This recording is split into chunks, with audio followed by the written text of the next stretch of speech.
I'm just going to paint a little bit of picture of who we are as an association and why it was so important. So, Construction Association New Brunswick, we're the voice of the ICI sector, so industrial, commercial, institutional. So anybody that's building schools or hospitals or apartments or they're typically one of our members. We're the largest association in the province.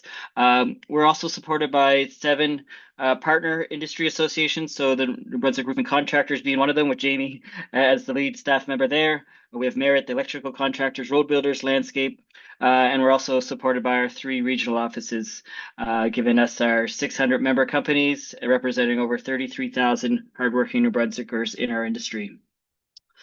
So when I was asked today to speak about the 100-day challenge, I wanted to focus before we got into that, just to paint a picture of why the project is so important, not just for our industry, but for the entire province of New Brunswick. Because there's nothing that happens, whether it's a housing announcement, whether it's improvements to hospitals, nothing happens without the construction industry. We represent, I think, 8% of the provincial GDP. And so as the province can only grow as much as the construction industry can grow. So with projected retirements of some 6,500 workers, with 20%, which is about 20% of the labor workforce, and no change to the population entering the trades over the next 10 years, we're total estimate requirements for it's about 9,500 openings within the next 5 years. So that's significant numbers. These 9,500 openings do not take into consideration some of the major projects that have yet to start. So whether it's the Mactaquac Dam, which would be the largest project ever in New Brunswick, the Dorchester Hospital, which would be the largest federal project in New Brunswick history since the Confederation Bridge. It doesn't include the largest private project ever, which is the Irving Pulp and Paper Next Gen. It does include all those announcements that were done yesterday by Premier Carney for nation building projects. So this 9,500 openings is only going to get higher or worse as the years go on. So where are we at today? We're about 1,600 vacancies in New Brunswick alone. As you can see from 2020, so pre-pandemic to post-pandemic, the construction industry in the province hasn't yet returned to pre-pandemic levels, which is a huge concern.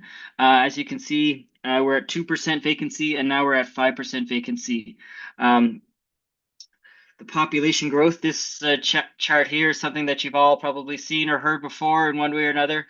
It basically tells you that since 2015, more people are dying in the province than are being born, and it's projected to continue to trend lower across forecasted period. Population growth in recent years has therefore been sustained by net immigration, both from other provinces as well as from abroad.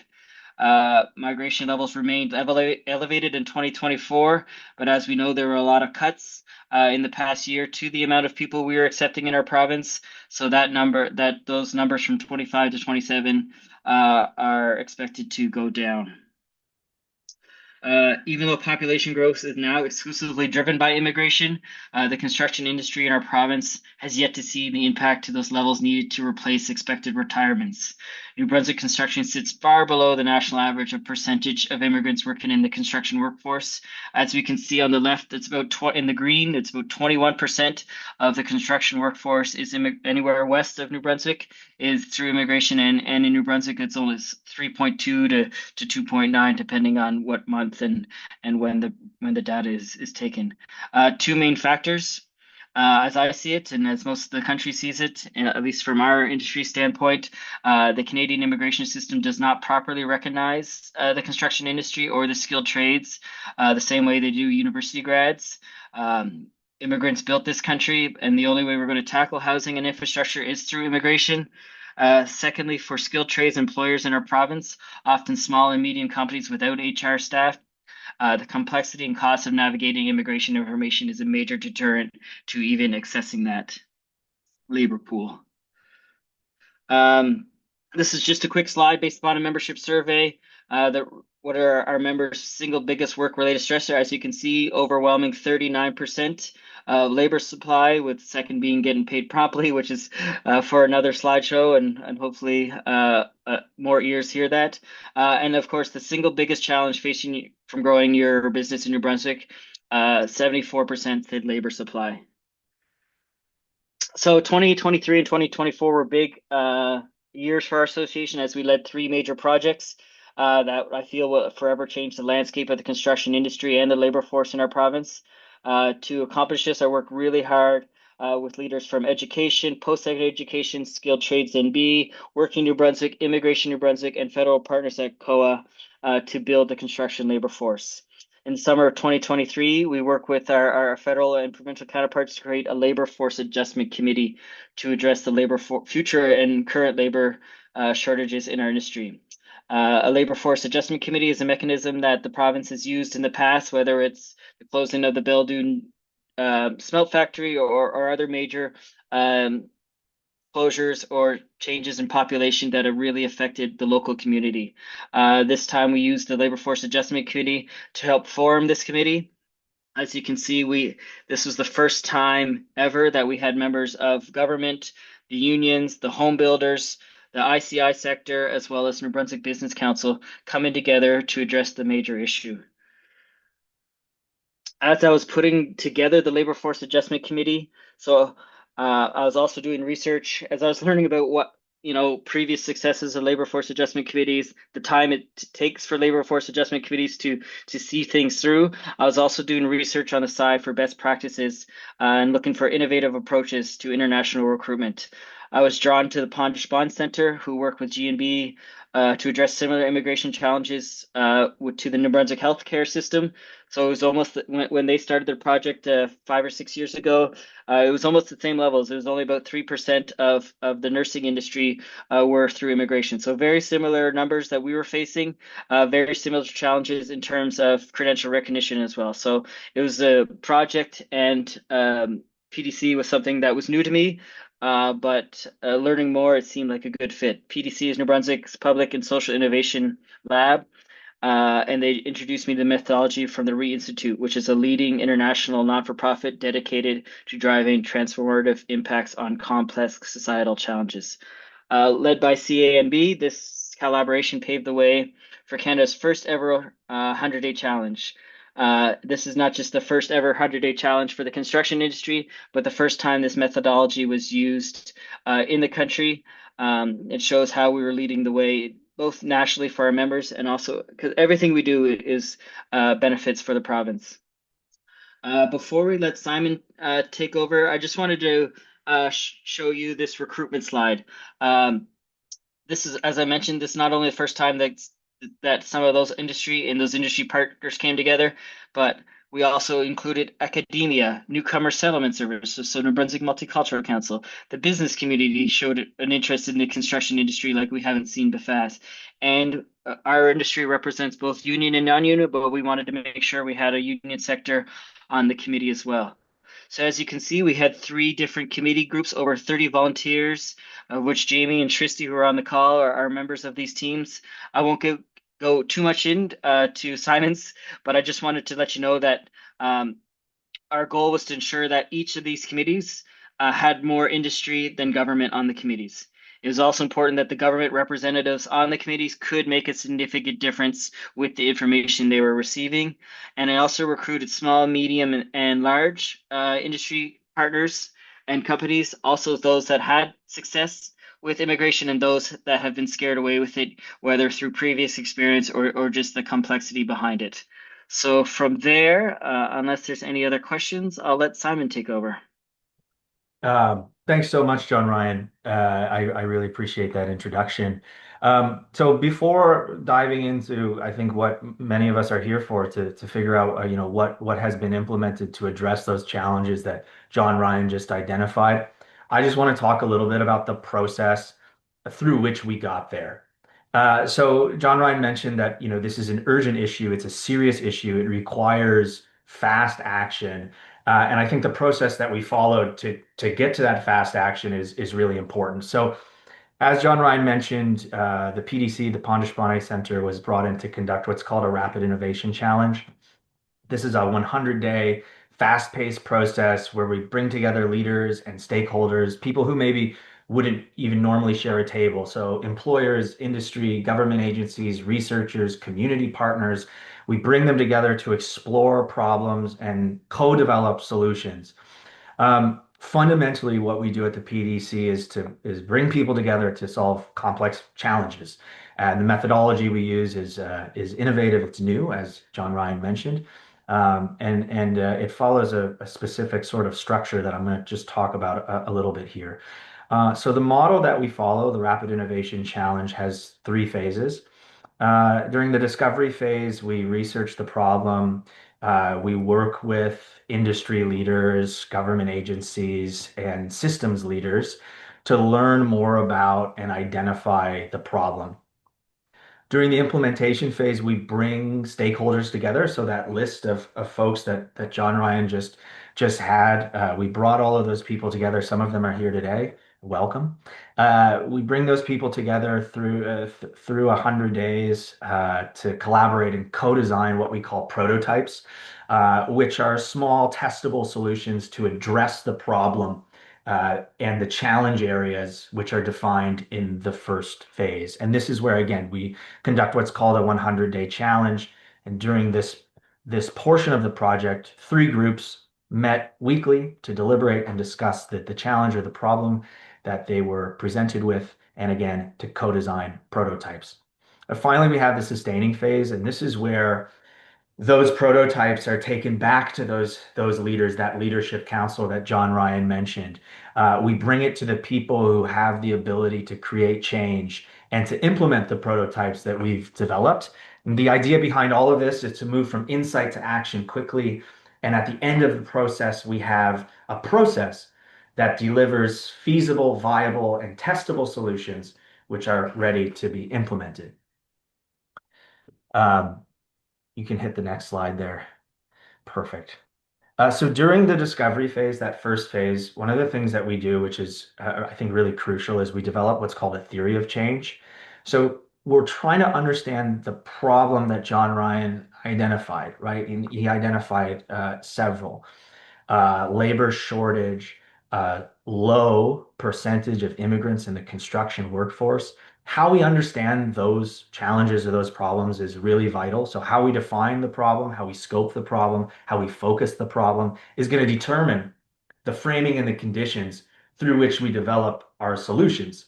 And so our understanding of change and complexity sort of guides this phase. So working really closely with John Ryan and the rest of the leadership team and the advisory board, we developed what's called a theory of change. And this is a statement that we use to guide us from point A, which is problem, to point B, which is hopefully moving the needle towards progress or solution. So our theory of change is pretty simple. If we can support, or if New Brunswick's construction sector is supported to leverage immigration and fill vacancies, then we can swiftly ramp up to meet infrastructure demands and the demands of a growing population, which leads to more timely, more cost-effective completions of construction projects. And ultimately, we're trying to foster economic stability, robust and strong communities here in New Brunswick. We're trying to strengthen both the immigration system and the construction sector so that they can both respond to those challenges that John Ryan laid out. So one of the models that we use to understand complex issues, like the one we are facing here, is what's called the iceberg model. And this informs how we understand complexity. And it helps us do that by looking beneath the surface of the visible problems at the top and uncover the barriers and challenges which are often invisible. So at the tip of the iceberg, we have events. We have things that we see every day. So things like job vacancies not being filled, or projects being delayed, or people that we know retiring and those positions not being filled. You know, these are things that we can measure. Often we can put a number to it. We can present it in a graph. Below that, we have these patterns and trends that we see, things like a shrinking workforce or maybe declining enrollment in trade schools. And deeper still, we have structures. These are the systems and the policies and the processes that drive those patterns, which create those visible problems. So maybe we have policies or laws that might incentivize or de-incentivize trade school enrollment, for example. And then finally, at the bottom, we have mental models. And these are the values, the beliefs, the assumptions that underpin and undergird the entire system. So, for example, how we view credentialing or the experiences of immigrants or degrees from other countries says something about the values and the mental models that we hold. And our contention is that if we want real change, we have to work at that deeper level. We have to think about structures and mental models rather than just reacting to the tip of the iceberg, those visible challenges. And so when we applied the iceberg model to immigration and construction, we were able to see the whole system more clearly. So at the surface, we have things that John Ryan mentioned. We have a growing population, but a housing shortage. We have an aging population. We have a growing and diversifying province. Underneath, we have patterns. We have a rising demand for construction, but fewer available workers, especially immigrants who represent a lower percentage of the construction workforce than they do in other provinces and nationally. And then we look at the structures. When we think about traditional recruitment methods, and we notice that they no longer fit today's realities. Our immigration and credentialing systems maybe don't align with industry needs or industry timelines. And then finally, at the base, we think about and look at mental models, values, and assumptions. So we think about workplace cultures that might be unwelcoming. We think about international experience that may be undervalued. We think about things like language barriers. And so the prototypes that we developed through the 100-day challenge are always aimed at changing those deeper structures and beliefs, addressing the whole iceberg rather than just the tip. All of this is anchored, all of the work that we conducted over those 100 days is anchored in a guiding question. And this is a guiding question that we utilize throughout the process. So every idea, every conversation, every prototype connects back to this question. And the question is, how might we empower New Brunswick's construction sector to harness immigration, quickly and effectively to meet the demands of a rapidly growing population? As I mentioned, too often we react to symptoms at the tip of the iceberg. We're trying to fill immediate vacancies or streamline a single program. And so our challenge was to help employers, government, community organizations design better structures, to challenge their mental models, to think long term about system readiness and not just addressing those short-term problems like a short-term recruitment problem. So again, every prototype we developed touched on those deeper levels. During this discovery phase, so again, working with John Ryan and other members of the Leadership Advisory Council, we identified three focus areas. The first was around recruitment. So we wanted the project to make it easier for employers to access and hire newcomer talent. The second is workforce readiness. We wanted to ensure that newcomers and employers both have the tools and the supports needed to successfully integrate into the workforce and also into the communities of New Brunswick. And finally, training and credential recognition. We wanted to ensure that skilled immigrants could be recognized faster and transition into work that matches their expertise. And so the teams that John Ryan had in that last slide he presented were guided underneath or through these areas: recruitment, workforce readiness, and training and credential recognition over that 100 days. And each of the 7 prototypes that we're going to talk to you and share with you today fit within one or more of those areas. Based again on the immediacy of the problem, based on how we understand complexity and our theory of change, our guiding question, this is how we structured those 100 days and that 100-day challenge. And again, the purpose of the 100-day challenge is to design prototypes, which are small testable solutions to move the needle, to change patterns and practices, and to create, hopefully, deep systemic change rather than more surface level or reactionary change.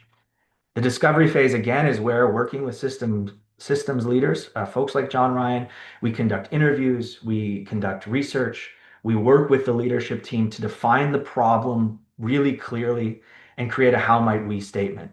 The theory of change that I presented and our understanding of complexity guides that phase and how we understand and define the problem.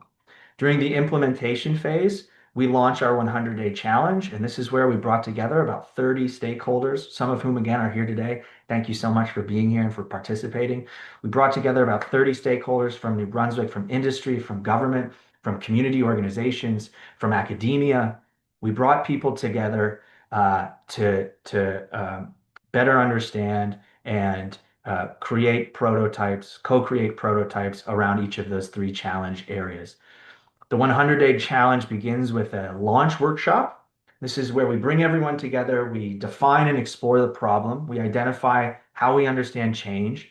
We talk about complex issues and how difficult it is to quote unquote solve them. They can never really be solved, right? Because society, the sector, and its needs will always be changing. But we identify the challenge area and we create teams to address each of those, those three challenge areas. So over that 100 days, we at the PDC facilitate weekly meetings to work with and co-collaborate and co-create to better understand those problem areas and to create prototypes to deal with them. At the 50-day mark, you can see there on the slide, we host a midpoint review. We bring people together to check on the progress of the teams, to refine some of the ideas, to identify means for cross collaboration. Maybe there are prototypes which connect or which overlap. At day 50, we bring people together to identify those areas. And then by day 100, by the end of the 100 days, we had 7 prototypes developed, each with concrete recommendations for government, for industry, for community partners. And I'm going to pass it back to John Ryan in a moment. But if you want to read more about these prototypes, I believe in the chat we have the report that came out at the end of this process, which goes into more detail on each of these. Just briefly on these prototypes, I mean, they range from employer-focused tools to things that maybe address systems level changes. Some of them were ready to scale immediately. Others maybe point to a sort of cross-sector collaboration, which might need continued investment. And again, I'm so happy to be here today to share those prototypes and in particular to explain where we are with them and to celebrate the partnerships that made them possible and to have a conversation about how we can sustain that momentum that we've built, into the future. I will pass it back over to John Ryan to talk a little bit about these prototypes and where they are today and how they're being used to address those challenges that he identified at the beginning of the showcase. Great, thanks, Simon.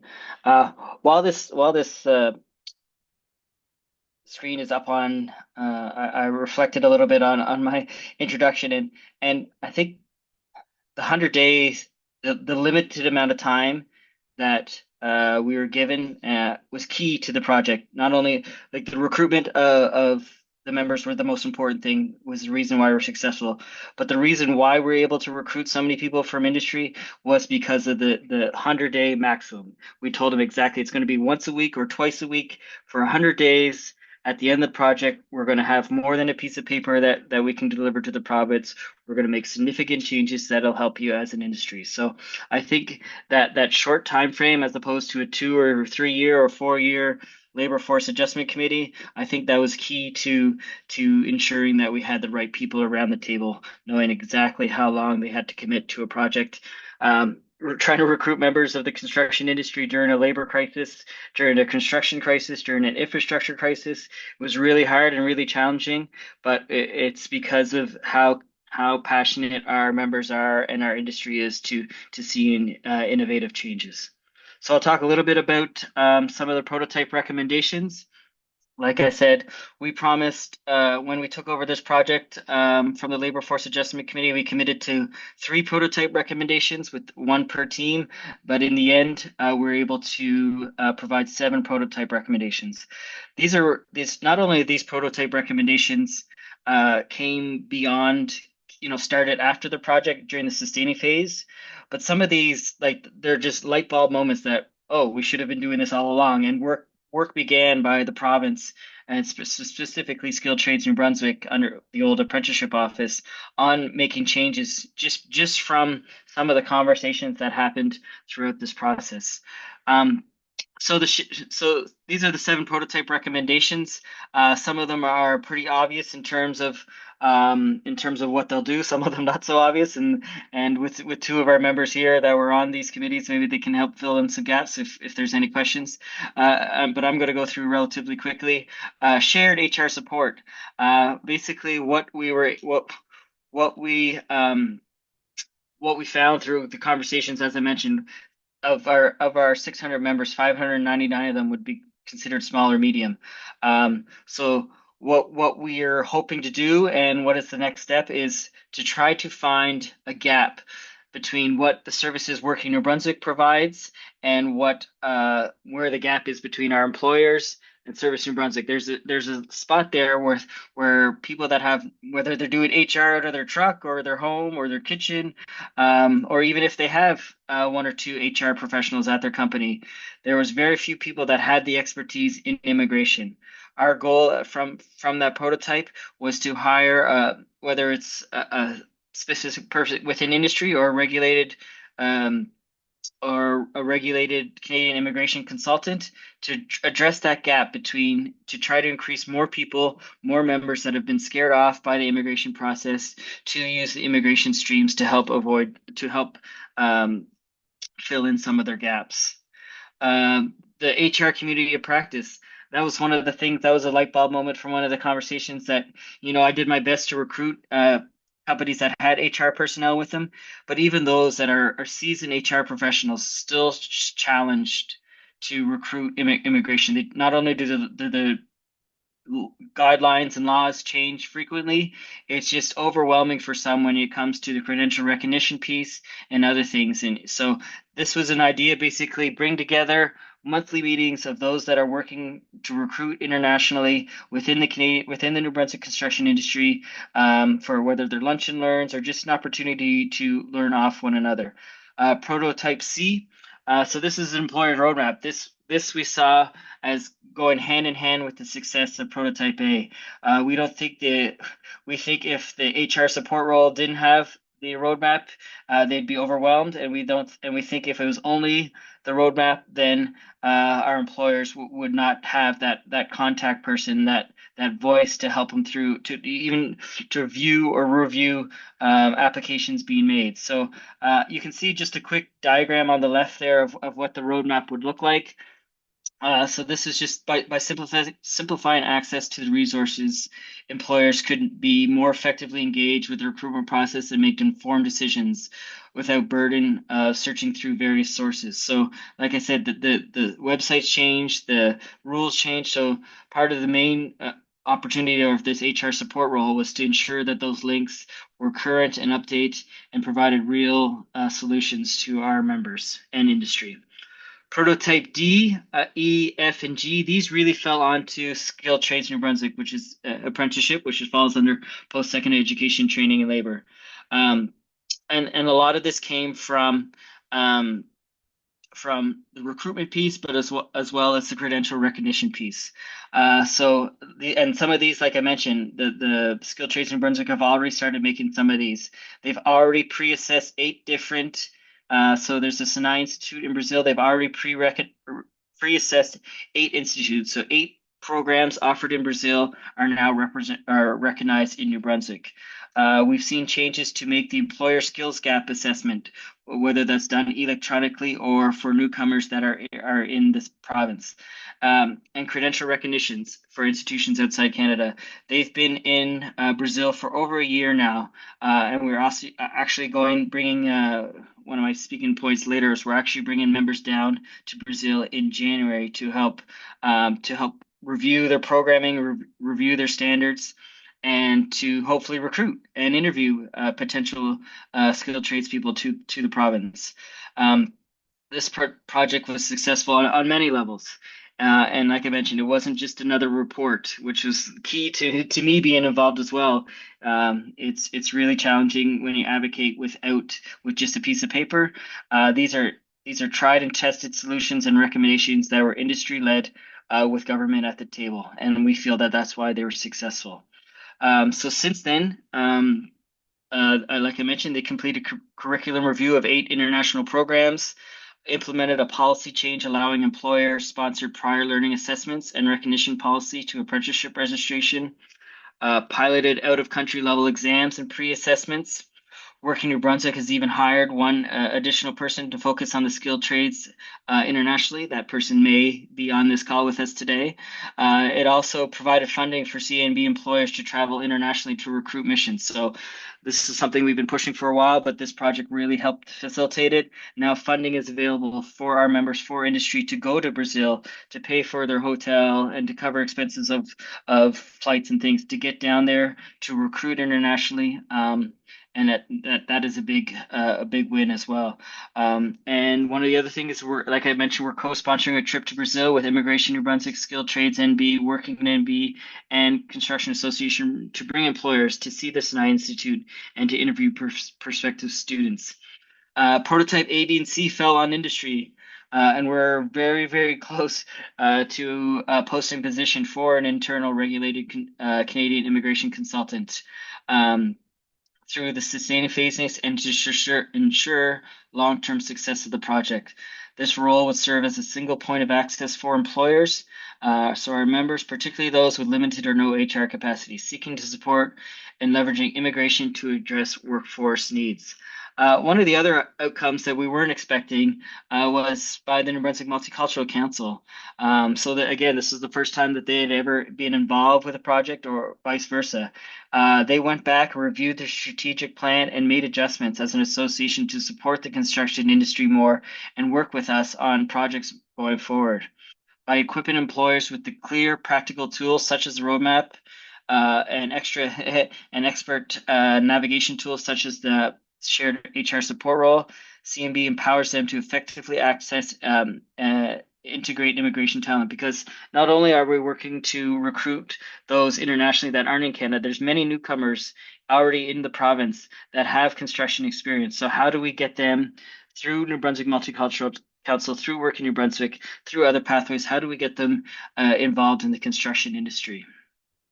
I do think, like I quickly mentioned, but the biggest takeaway I think of everything is that despite all the significant moves forward this project made, it's proved that when the province works with an association like ours, when they work with industry, when they listen to industry feedback, real significant progress can happen.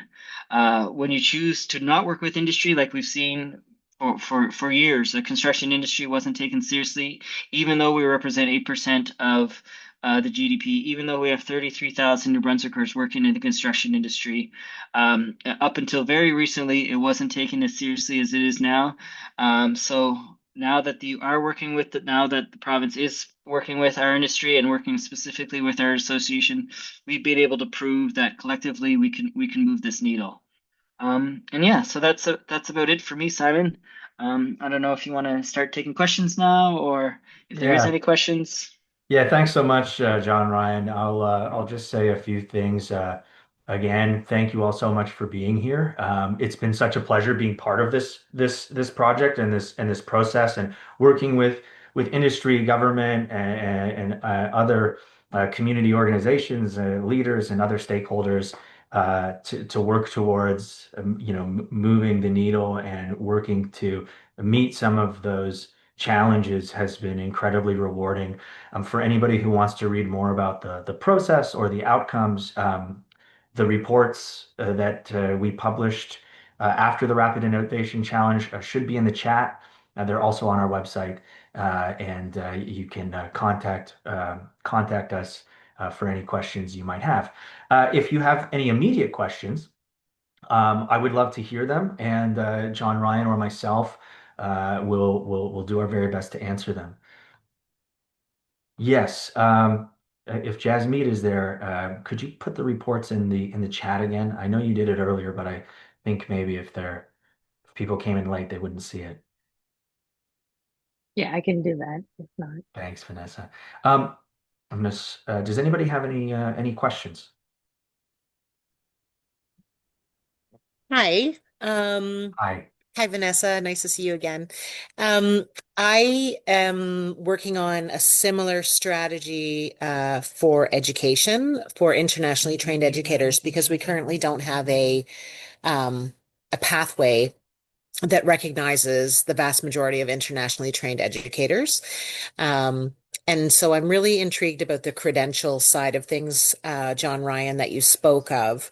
I am familiar a little bit with credentializing with skills trades and tickets and Red Seal, what have you. I did work at EECD and built the skills trades program for high schools to make sure that we had enough teachers who were qualified to teach the trades. And so yeah, I'm very interested in your labor market shortage for sure, but it also led me to the labor market shortage that we're facing in education. And so I'm just curious, um, have you, and I'm sorry, I was kind of pulled halfway through this Zoom meeting into something else, so I apologize if you said it, but I'm curious to know about the process of the credential recognition.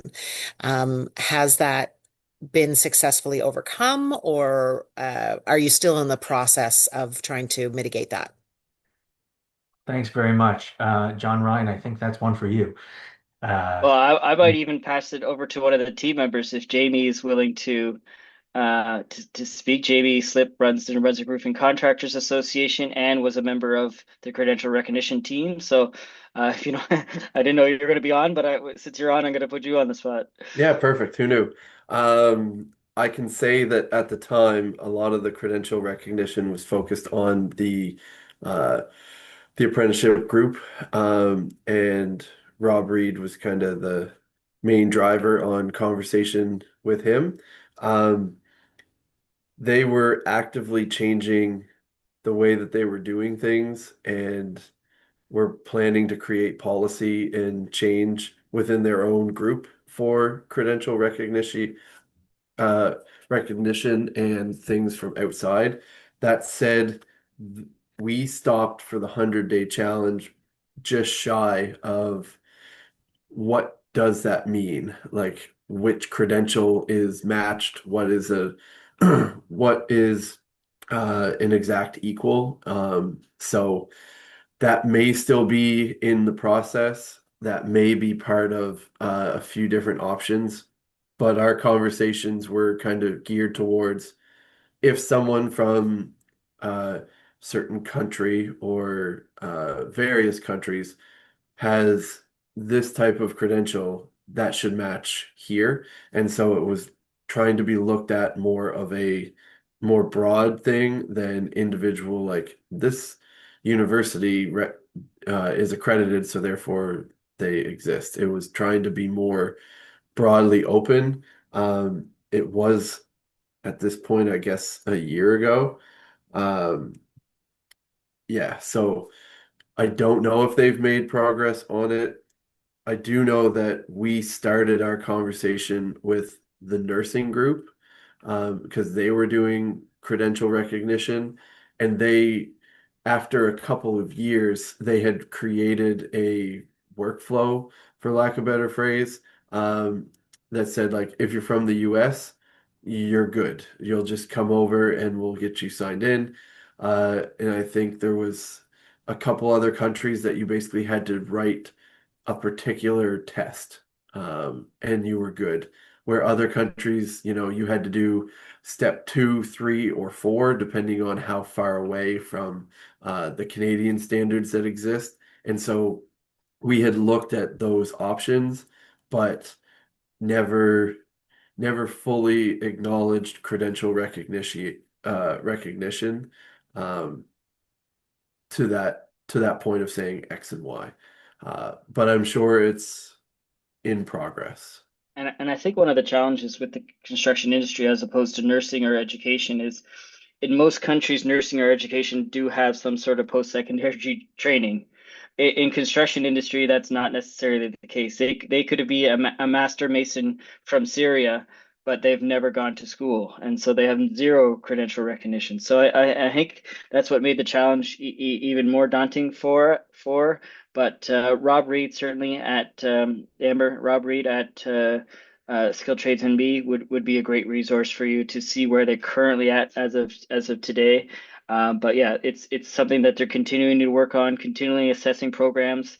They've focused mostly for our industry on a couple key countries instead of a broad abroad. We'll take anybody from anywhere. Places that do have post-secondary education training, like the Sinai Institute in Brazil, or Brazil. I know they've started working with Mexico because they have post-secondary in skilled trades as well. So there's instead of a broad net, they're really focusing on countries they know that have post-secondary, but also that are interested in coming to Canada. Like, recruiting a skilled trades person from Ireland or Germany is very challenging because they're also facing labor shortages. So for them to come to Canada would be a real tough sell. But they're also the ones that have what would be sort of equivalent to a red seal. So it's challenging. It's really about finding the markets where they have post-secondary and they're interested in coming to Canada. Yeah, thank you for that. Would you mind putting the name of the individual you just said in the chat, and if you happen to have their email, that would be great. But I appreciate this. It seems like construction education or skills trades and education would not overlap, but they do. So thanks for today. I appreciate it. Well, thank you so much for being here. Any other questions?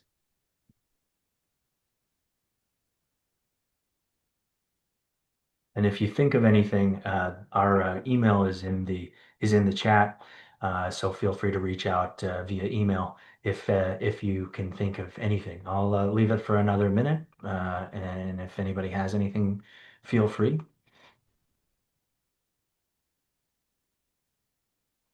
And if not, I'll just say I'll say a few things. Well, thank you all again for being here. It's a real pleasure to showcase the work that was conducted and where that work has led us. It's really exciting to share the really positive things that have come from the Rapid Innovation Challenge and have come from those partnerships that were developed through that process. It's a real pleasure to share how we conceptualize complex challenges that New Brunswick is facing and be able to come to all of you with what I think are really positive results. I want to thank John Ryan for co-presenting this with me. And for the partnership and all the wonderful work that you and the association do.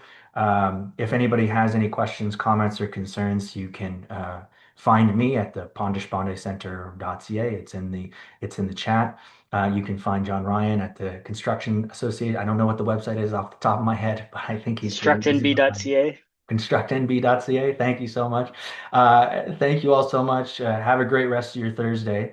And stay tuned for other showcases that we're conducting over the coming months on different projects that we've been involved with, which also have, I think, really positive results for our communities and for New Brunswick as a whole. Have a great day. Thanks, everybody.